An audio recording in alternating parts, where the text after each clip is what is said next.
Let us pray. Panginoon, lagi mo kaming ingatan. Lagi mo kaming protektahan. Lagi mo kaming ilayo sa mga taong walang alam gawin kundi ang manakit ng kapwa nila. Mag-isip ng masama sa kapwa nila. Patuloy nyo kaming i-guide sa tahimik na sitwasyon ng buhay.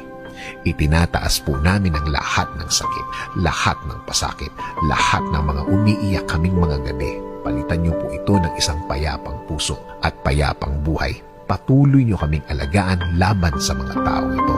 Alam namin na hindi ka natutulog at alam namin na alam mo ang lahat ng mga nangyari at mga nangyayari. Alam namin na makukuha ng mga taong ito ang kanilang dapat na kalagyan. Sa ngayon, sa iyo kami Lord, huhugot ng lakas, kakapit at maniniwala na ang lahat ay maaayos, ang lahat ay magiging tama. Nangangako din kami, Panginoon, na mananatili kaming mahinahon